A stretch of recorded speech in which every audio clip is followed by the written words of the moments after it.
First Alert Team, named best in Georgia. Parker's Kitchen is proud to partner with Wrdw Project to help empower veterans and their families. When you round up at Parker's, we'll make sure to match 25% of your donation to support local veterans. Live from Augusta, you're watching News 1226 this morning. Practice rounds are over and golfers will tee off to begin the first round later this morning. We're going to hear more from your Nick Proto coming up. And we're going to be taking a look at the conditions outside today as patrons head to Augusta National this morning. All of that and much more coming up in just a few minutes. But first, thanks for joining us. I'm Ashley Campbell. It is 6 o'clock on your Thursday. It is day one of the Masters Golf Tournament. Patrons already making their way out to the course. Tim, what can they expect today? Well, a perfect commute. No problems outside. Skies have been clear all night. Not much wind at all, but kind of that chilly range of temps that we've kind of seen consistently every morning. Come through before the sun comes up. That would be great. We'll talk more timing, track the rain chances, and then, well, the weekend's also in view as well. That's all coming up in just a bit. 6:02 the time. Good morning, I'm Taylor Martin. Let's take a look at what your roads are looking like as you head out on your morning commute or maybe head toward the course this morning. Of course, Washington Road, Berkman's Road, and Alexander Drive all pretty backed up this morning. Washington Road backed up near that off-ramp exit 199, and it looks like a little bit of yellow here at Alexander Drive and Berkman's Road headed toward the course this morning. So if you are headed out that way, just give yourself a little bit of extra time. But let's take a live look at what that actually looks like out on the road right now. You can see that backup happening there toward Berkman's Road as people are trying to cross over Washington Road. Lots of cars out this morning. Again, give yourself some extra time, and also remember, in about an hour here at 7 a.m., the northbound off-ramp onto Washington Road at exit 199, that will close, and you will be redirected to exit 200 at Riverwatch Parkway. And if you are looking to get back to the Washington Road area, or you're headed toward the course this morning, you're going to make a left off of Riverwatch Parkway exit and make a right onto Alexander Drive. Head up that road and it will lead you in the right direction. Now, if you're looking for parking down Riverwatch Parkway or headed toward downtown, you'll just keep straight when you get off of that exit. But continue to keep up with us this morning. We'll continue to check in with traffic. If you're looking to plan ahead, you can view the full traffic plan that the city has planned out on our website, wrdw.com. Type in traffic plan, and it'll be the first article to pop up.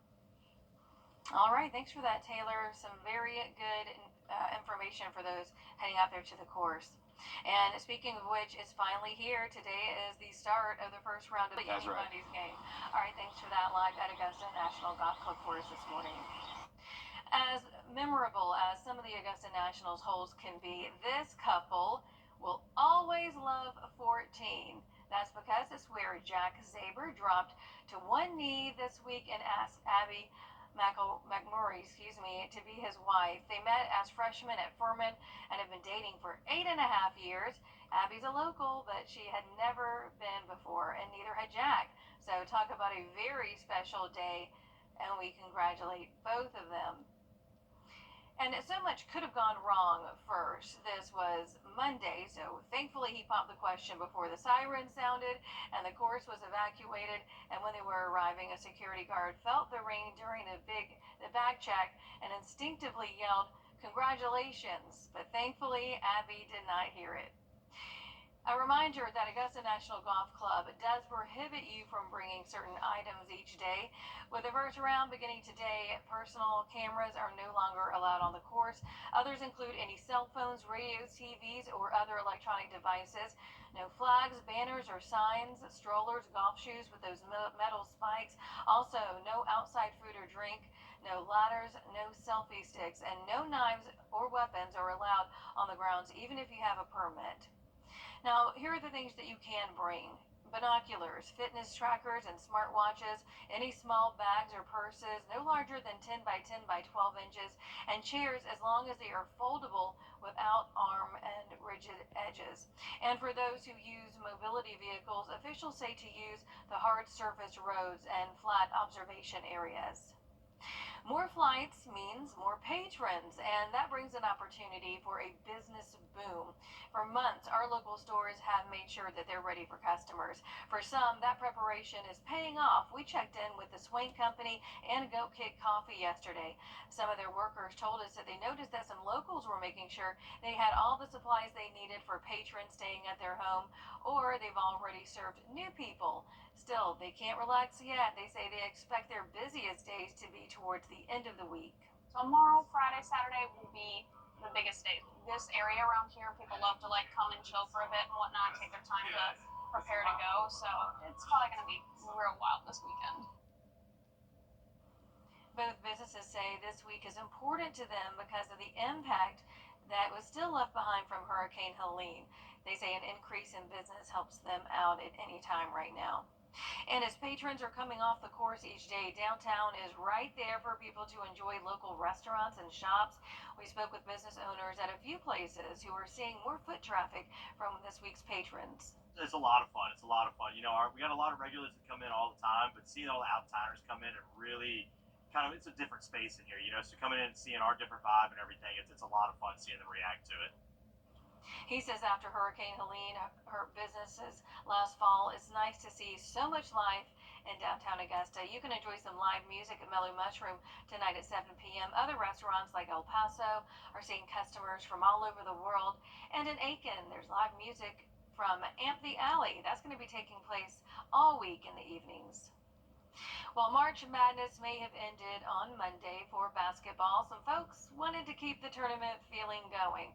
A golf version of March Madness was held at the Practice Club at Jones Creek. 128 competitors faced off bracket style in a closest to showdown from 151 yards out. We spoke with the event's creator, Marcus Maddox, about the event. Just like Clifford Roberts and Bobby Jones, when they started the Masters, you know, almost 100 years ago, they probably never thought that it would be what it is. But we got people coming from all over the world coming to Augusta for the Masters, and we are creating something special through our nonprofit that's going to carry on for generations and generations. And winner of the tournament was Kelby Burton. He took home a prize of $1,300, and everyone who made it to the Sweet 16 went home with $100.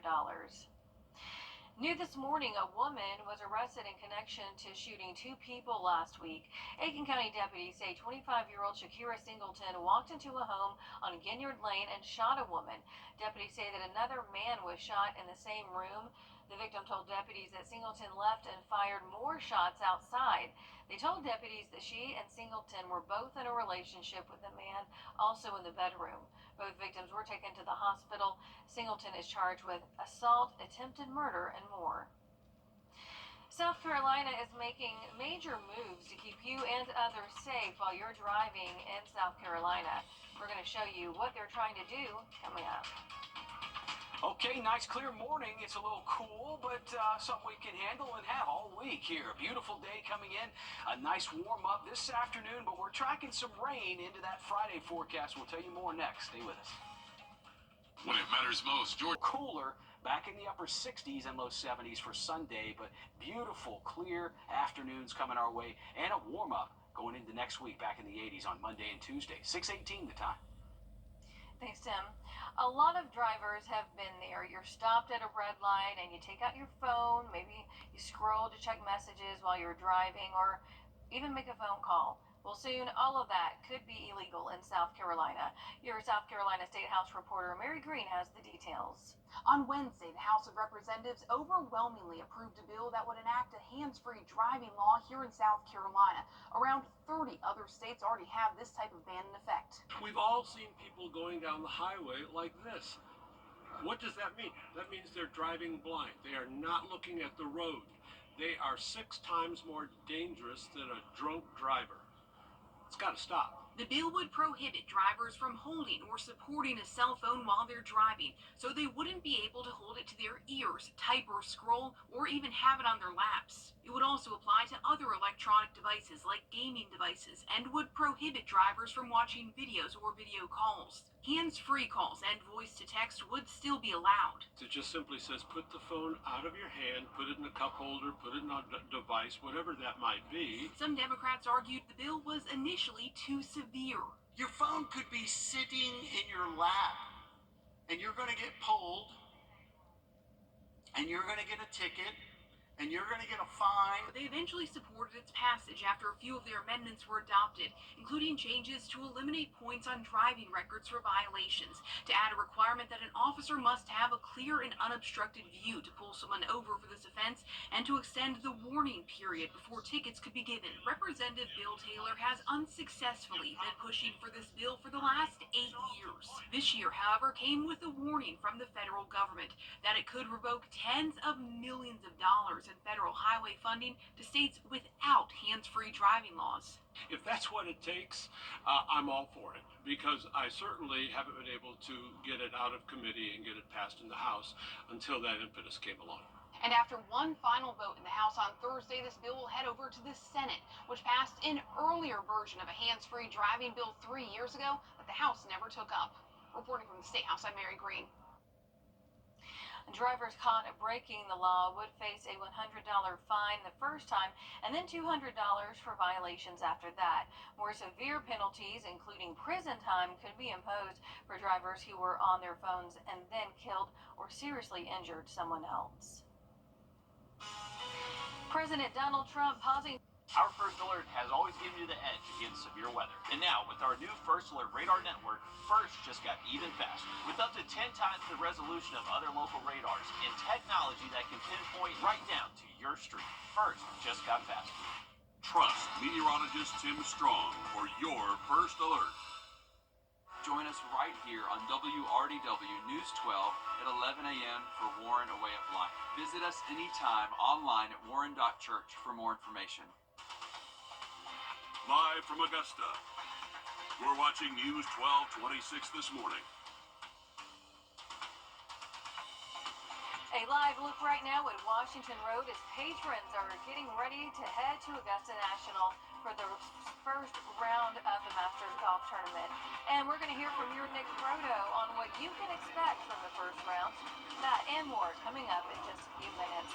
But first, thank you so much for joining us this morning. I'm Ashley Campbell. It is 6:30 on your Thursday. As we send it over to Tim, we got the first round of the Masters Golf Tournament. How's the weather shaping up for the golfers out there on the course? Well, it's not going to be long till they get kicked off here. A little over an hour from now, the sky's brightening up. It's a little cool. Hey, no problem at all. It's been 40s and 50s each morning this week. It's the afternoon that may be a touch warmer. That's 6:32. Good morning, I'm Taylor Martin. Let's take a look out at what the roads are looking like as you head out this morning to the course or maybe to work on your morning commute.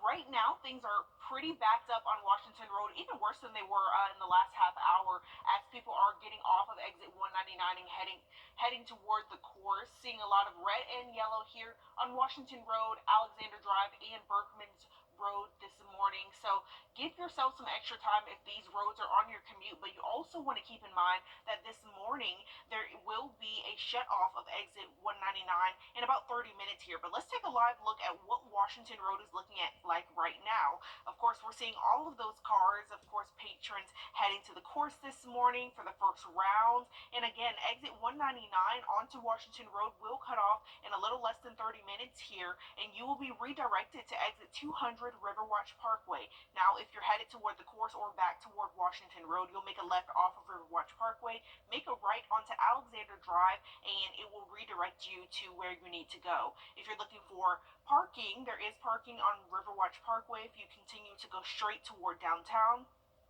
And if you're looking for that full traffic plan, because there are different plans than what is what you might usually expect, online, wrdw.com for the full traffic plan from the city. I can already see the patrons walking there to Augusta National Golf Club, so important information, Taylor. Thank you. The Masters Tournament is here. After only 2 full practice rounds, golfers are getting ready to tee off on the first round of the 2025 Masters Tournament. You're Nick Proto, live from Augusta National Golf Club this morning. Well, Augusta sees a massive increase in tourism when Golf Week comes around each year, but how does that impact the surrounding areas and towns? We checked in with some local businesses in Columbia County and North Augusta on the impacts that they get from Golf Week. Over at Goat Kick Coffee, they say the increase in customers is always a welcome sight this time of year. It's amazing. So since we are a small locally owned business, it's really nice to get like our name and our brand and everything out there for everyone to see. A lot of people like to take things home. We have like our little 4-ounce coffee bags and stuff, so people take that with. We have a bunch of like local businesses that we partner with, like our candles, our soaps, etc. and stuff. So it's really nice to let people take that. Businesses say that they expect to see more customers as the week goes on, bringing in more staff to accommodate. They add that any increase in business is going to help as the impact of Hurricane Helene really did take a hit and still being feeling the effects of that. During Golf Week, one of the popular places around town is, of course, Topgolf, and the manager there says that they are breaking records this week, recording its highest number of customers since its opening week in 2020. We have live music Wednesday through Sunday, and then we have a lot of yard games this year that we didn't have in the past. We have our 9-hole mini golf for $5 that is always a hit for people. And then our food and beverage is as good as any food and beverage in Augusta. So definitely a lot of things to offer in our family-friendly environment, and we hope many people come on out. And the live music starts at 7 p.m. each night until 10 p.m. Topgolf isn't the only place you can have some golf-themed fun off the course. Over on Davis Road, the Back 9, an indoor golf simulator, recently opened. Richmond County deputies arresting a suspect in connection to a crash that killed a 2-year-old last month. 27-year-old Yasmin Upshaw is charged with a misdemeanor homicide by vehicle, driving with a suspended license, and emerging from an alley or driveway. A report states that Upshaw was trying to park when she hit the gas instead of the brakes, causing her to jump onto the curb. Even though President Donald Trump paused the